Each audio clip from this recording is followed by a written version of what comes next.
Hello and welcome back to our study of Peninei Halacha, the teachings of Rabbi Eliezer Melamed Shlita.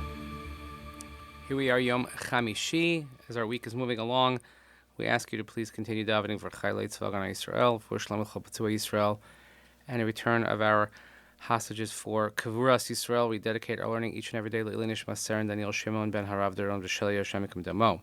Also pleased to report that Rav Melamed Shlita himself is actually in the United States for the first time ever, going on a tour of the Jewish communities of New York and New Jersey. We look forward to hosting him here next week.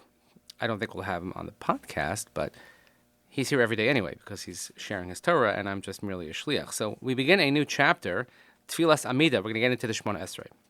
Tefillah Amida Ikar HaTefillah.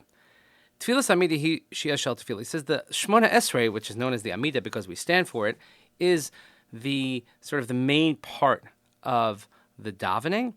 It's the essence. All the portions that come before it are in great measure just preparations to get to Shemoneh Esreh. When you're davening, when you're praying, you're going from one level up to the next higher level. First we have karbonos, the offerings. Then you go to Psuka de Zimra. And then Psuka de Zimra lebrachas Kriya Shema. And then from Psuka de Zimra we go to the brachas of Kriya Shema. Ad asher olav nichnas l'shar elyon, until you get to the highest gate, la'olam ha'atzilus, la'amar l'fnei Hashem b'tefillah, where you're able to stand in front of Hashem in prayer. And literally we're rising up as well as we stand for Shemoneh Esreh. V'amnam Kriya Shema hi mitzvah me'atarit. And even though that Kriya Shema is actually a de'oraisa, it's a Torah commandment, and one is required to recite Kriya Shema even without Shemoneh Esreh. Nevertheless, Chazal instituted that we recite Kriya Shema together with its blessings, as we've been reciting and discussing the last number of days.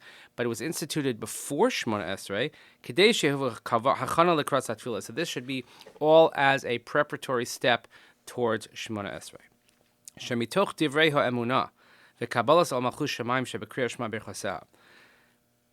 Shema and the brachos, which we have elements of faith, accepting the yoke of heaven, etc., and mitoch birchas Gal Yisrael, and from the bracha of redemption of Gal Yisrael, efshar la'alos l'madregas atfilah b'ofen hashalom b'yoser. This is how we can get into the upper level of Shemoneh Esreh in the most appropriate manner. Kivan shetfilas amida hi shia shel atfilah. So since the Shemoneh Esreh is the high point of this entire davening, so therefore it has stricter laws applied to it. Lamashal. So, for example, one has to come to Shemoneh Esreh dressed accordingly. Since we consider ourselves standing in front of the king, unlike Kriya Shema and the brachos, there where it's more personal, where we're accepting upon ourselves the yoke of heaven and giving praise, but we're not considered standing in front of the king. And also the many halachas that we learn about the place in which you daven and the requirements of the place where you daven, those are stated mostly for the Shemoneh Esreh. Gagon. Shalo yispalu al makom gavo. You shouldn't pray in a very high place. Shalo yispalu al makom parutz v'shusham chalonis. And it shouldn't be a place that's all spread out. It shouldn't be a place where there's distractions. There should be a place where there is windows. Shemitzvah yispalu b'minyan beis hakneses. And you should daven with a minyan. And you should daven in a shul. So we talk about makom kavua, to have a set place to daven. Nothing separating between you and the wall.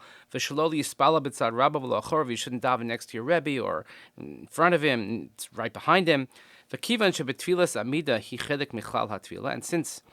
Shemoneh Esreh is a portion of the entire tefillah,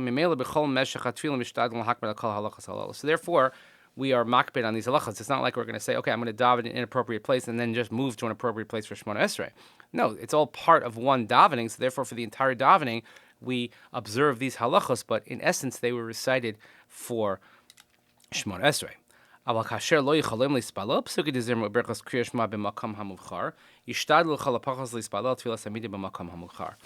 And if one is unable to daven in an ideal location, Shemoneh Esreh, really Kriya Shema, the brachos, or Psukei Zimra, that's fine. But for Shemoneh Esreh, one should make every effort to daven in the appropriate place. So that's where the differentiation is. But we generally try to daven all of these in the same place, in the shul, etc., so we have the proper frame of mind. But this is just our introduction to the Amidah, as we'll see going along, as we understand what it means. So please continue davening for Chaylei Tzvah and Yisrael, Flosh Lev Chol Tzvei Yisrael, return of our hostages, the Perez Yisrael, Nishmat, Sarah, Daniel, Shemoneh Esreh. Thank you so much for listening. Have a wonderful day, and we'll see you here next time.